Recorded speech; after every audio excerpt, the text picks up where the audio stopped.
Hello everybody and welcome. This is Enrico from Conductive Music. Thank you for joining me on this continuous professional development course for teachers dedicated on how to teach safely online and how to access a wealth of free resources available for STEAM activities which combine art and technologies. Huge thanks to Mrs Durham for inviting me to create this course hosted on the East Anglia website, or perhaps you're accessing it through our channels as well. You're welcome to do so, of course. Please share it far and wide. On this course, we're going to be talking about how to access online teaching platforms safely, how to make sure that the children and the parents are safely able to join these, and of course, divided by year group, I'm going to introduce you to some of the most useful resources that we have found. Yes, that's a green screen and I'm going to show you how to use it. My background is in contemporary music and percussion instruments. During my PhD, I started including elements of electronics, which led into the world of making, and finally into STEAM, which is science, tech, engineering and math that you're familiar with, but it also includes the arts as a vehicle to convey all of these messages. Conductive Music, my company, creates workshops for children from challenging backgrounds. From the early years all the way through to university, we are active throughout England through what are called the music education hubs, but also internationally in Japan, in Hong Kong, in Thailand, and lots of European countries. I would like to start by talking a little bit about how to set up your studio. As you can see, I've got a green screen behind me. You can get a set from Amazon or for eBay very cheap, or if you happen to have a green bed linen, that works as well. Please do not underestimate the importance of lights. I got a set with all of these things together for about £100. It was quite easy to set up. It's just a couple of hinges to put together and a few light bulbs. So in terms of a green screen, it's just behind me and I'll show you how to use it on Zoom. In terms of lighting, I have set up one behind me on the other side. Okay, let's delve a little bit into Zoom. No, not that Zoom, come on, that Zoom. When you join a Zoom meeting for the first time, you'll be asked how to set up your audio, so please do go through that test. It just takes a few seconds, but it checks that the audio is coming through your headphones and the microphones are activated. Once you join with that, let's take a look at how we can activate the green screen. In Zoom, it's very easy. You can either, from a Zoom window, click on here and go for Choose Virtual Background, or click on this little gear icon that opens the settings, virtual background. You will have a few choices here, but you can also select something that you can upload. We use quite often some very nice drawings for our lessons, like this one. You can just put the logo or different colors or some inspirational pictures if you like. If the quality of the backdrop is not good enough, do click on this button and it will let you select the green of your green screen, because of course not all the lighting situations are the same. So take it as a good practice before you start the meeting, just to set up this. If you're experiencing any audio problems, this is the button you're looking for, Join Audio. If you see these headphones, it means you are not yet connected with the audio. And once you do so, please do click on this little arrow, which opens all of your microphones and all of your speakers, so you can choose the one that you need for this. I would like to spend a couple of words on the audio settings. So back on the gear here on settings, click on audio and you will see your speakers and microphones. In fact, mine is here. Please do click on advanced, and if you're planning to play any videos or audios or do any singing or playing, especially I'm thinking of the earlier classes, please do disable with the down menu here, disable both these functions. They are very good at suppressing noises when you are doing a voice conference, but unfortunately they also act on music notes, so sustained sounds, and unfortunately that will pretty much destroy your video or your performance or your singing. So this is something that we keep always disabled. If you see that you've got a little bit too much background noise, please make sure that you use a filter here. You see I've just put something on the microphone. It's quite useful and it really helps creating a bubble around here so that no other sounds can come in. I would like to show you our account settings to make your room, like ours, as safe as possible. Once you log into your account on the Zoom profile, please click here on settings and a lot of functions come here. I will only talk about the ones which are enabled, so please do give for granted that everything else is disabled. So we keep our video on, of course the kids need to see us, but we keep the participants off. We require everything in terms of passwords, we have activated everything, but also we have muted participants upon entry. I'll also show you how to keep them from unmuting themselves. There's another little function inside. We kept the chats on because we want some sort of feedback from the kids. If you want to turn it off completely, just switch here, but at that stage your Zoom just becomes a video, so we are a little bit frustrated about that, let's say. We save the chats together because as a policy we do record all sessions and keep them for a month, just in case some disputes arise. I suggest checking with your management because of course each company will have a slightly different approach to this.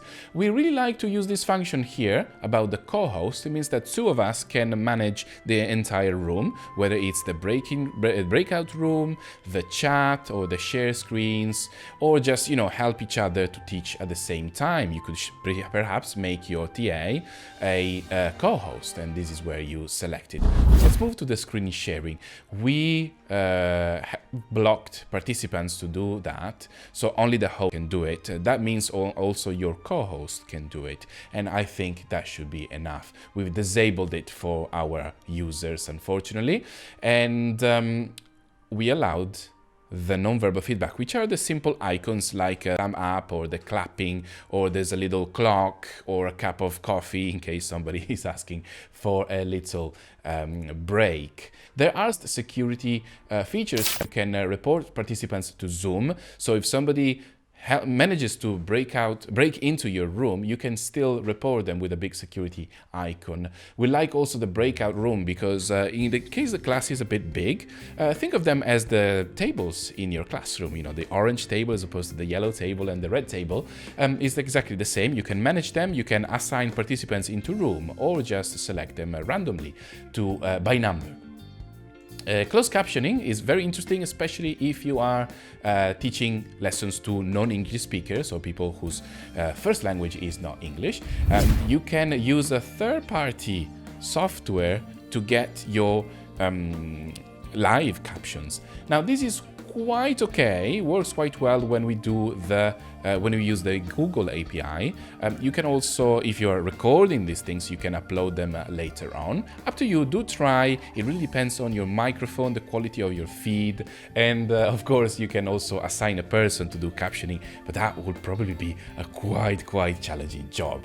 And the virtual background is what I showed you earlier on, so you can activate your green screen magic. The waiting room, it's on by default, and it's a very good way to let people into your meeting, but actually be able to screen in case they put on a silly name, and you can also prevent them from changing their name. So if you know who they are, you can just reassign.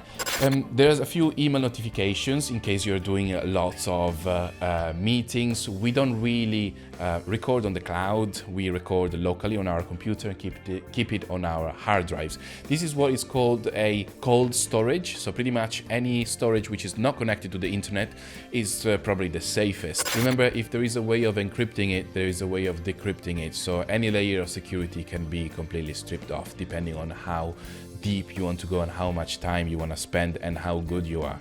So these are our suggested features, and let me show you a couple of extra things once you enter Zoom. In here you've got your security, just to double check if you want to. Don't lock the meeting before the people are in, otherwise they will not be able to join. And of course you can check if they are allowed to share the screen and to chat or rename themselves. Remember that this does not apply to your co-hosts, which of course arrive as normal guests, and once you let them in you'll be able to select which role they have.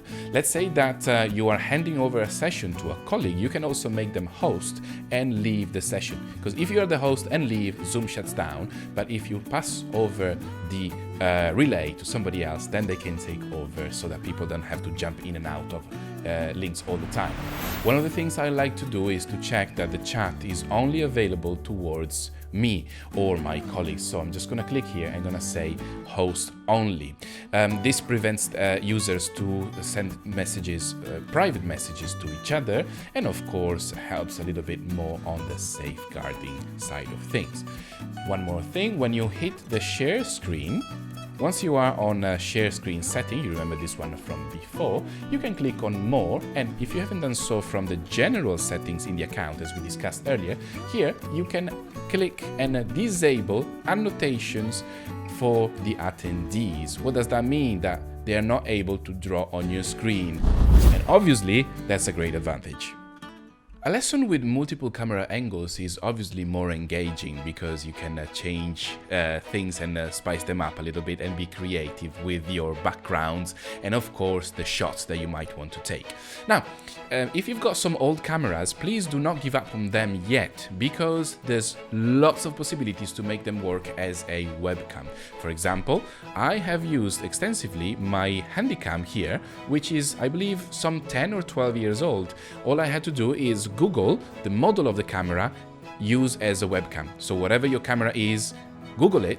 If there is a way, there will be something written on it. For example, in my case, I only had to buy a specific USB cable. I just found it on eBay or Amazon, I can't remember, order it and was up and running. The camera can be used as a webcam. I've also shown you the shot from the GoPro. And the way to access it on Zoom is by using this little arrow here. You click on it and you choose which camera is activated. And this is it. Here's the shot. Hello. Once again, this camera is connected via simple USB cable, so I just plugged it in, plug it onto my computer, and as you turn it on, this one just asked if you would like to use it as a storage, so would like to read the files inside, or to use it as a webcam. I select webcam, and it was up and running. Keep in mind that this is also available on Skype and any other video like FaceTime or any other apps that you might be wanting to use. Let's talk a little bit about microphones. So you see my microphone connected here. I've got a little mic stand with a cable going into a Zoom. Yes, it's called a Zoom as well. It's a portable handheld recorder. You might have used this back in the day at universities to record some lessons, or perhaps you are also a musician and you might have it lying around. This is a Zoom. It's a handheld recorder. It's quite dated actually. It's called an H4n. You can find many versions of this online, secondhand or new, up to you. Please do check if they can be used as external sound card. That's the keyword that you're looking for. Once again, like the webcams we talked about before, you can plug them in with a USB and all of a sudden they are an extension for your computer. The key reason for this is because you can then plug in a microphone. Usually when you boot them up, it will ask you, do you want them to be a mass storage? And again, that means you can access the files inside and copy them, or do you want them to be a USB interface, which means getting audio in and out. And this is the main reason you want it. During these different times, we're going to use the computers much more than before. So a good investment in my book would be an external screen, so you can work with multiple platforms and also have your eyes rest a little bit. Do not forget to get some comfortable headphones. The earphones are okay, but of course the proximity to your eardrum is much more harmful than the big cans. That's how we call them in the studio. I'll also show you a couple of interesting things on Loopback. Now, this is a piece of software that unfortunately is to pay for, but it might be very useful in case you are trying to use multiple sources. So let me show you how this works. This is kind of a digital mixer that lives inside your computer and puts many sources together. For example, a YouTube video, or perhaps from another piece of software that I might be teaching. So how do I do it?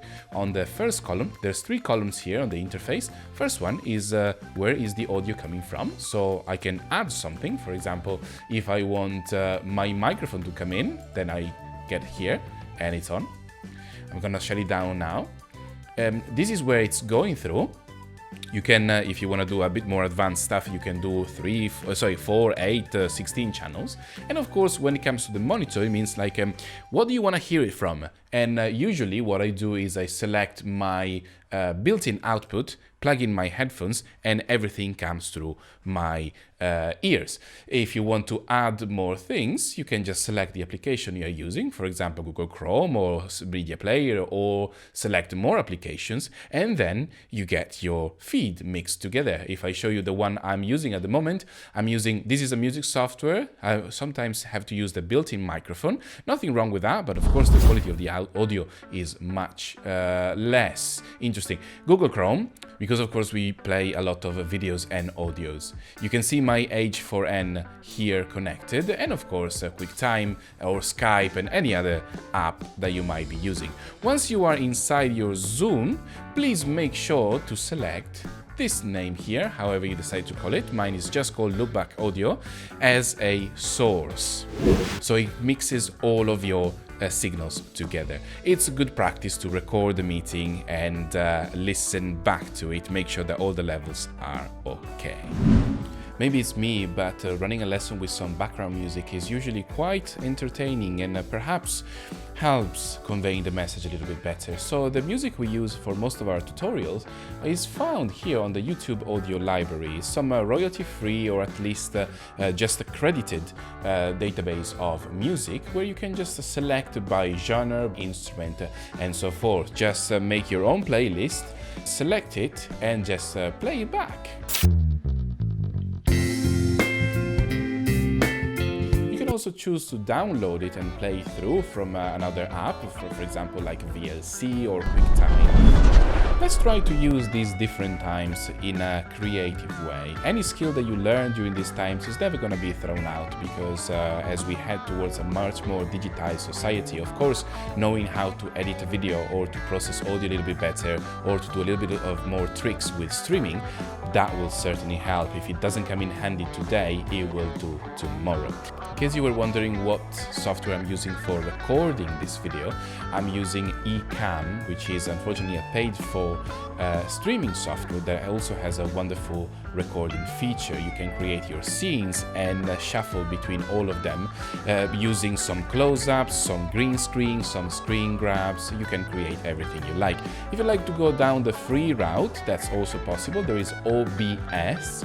3 letters, you can install the same thing. You have to do a little bit more work to get it up and running, but the best way is always to YouTube your problem. There's always going to be a video which explains. Take some time, it will take patience. As everything, you're not going to learn it in 5 minutes. It's going to take some trial and error. There are some moments in which the computer will give up, so please be aware to reboot the machine before you enter a Zoom conference, and also not to run too many things at the same time. Please do shut down the applications that you're not using. It's also good practice not to have 60 tabs open on a browser, because there's only so much that your RAM can carry. Even if you've got a very powerful Mac machine, unfortunately, generally speaking, Macs don't really have a very good graphics card. So for my case, we had to buy an external enclosure. For any resource, any need you might have, just Google it. You don't have to buy things new, use whatever you've got. In this video, we talked about your existing cameras, your microphones, your handheld recorders.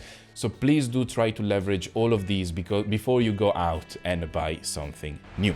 Let's not forget that school is not only a place for learning, but also to grow as humans, grow emotionally, grow from conflict, from learning, from copying.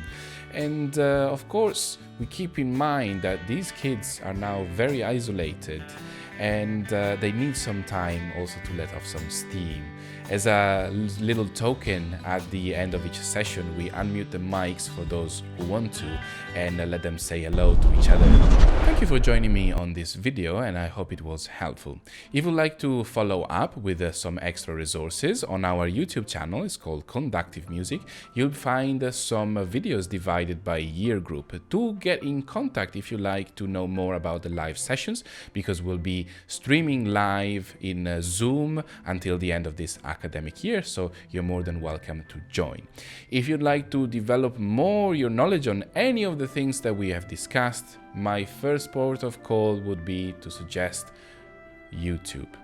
Go there, type in your problem. You will soon learn the keywords that you need, find the videos, find the channels that explain what you need to do, and just follow step by step. As I said, any skill that you're learning these days is never going to be wasted. It's always going to be useful. Other two very nice platforms that we've used for more longer term development for CPD are Coursera and Udemy. They are offering MOOCs, which are the massive open online courses, most of which are free, or there are some fees if you like some certificates. The key difference between Coursera and Udemy platforms are Coursera are generally offered directly by universities as a remote learning, whilst Udemy can be done by not only lecturers but also professionals in pretty much any field. Once again, thank you very much for your attention. Thank you to East Anglia University for inviting me to create this course, to the Shine Trust for supporting us, and stay safe, wash your hands, and see you on the next video.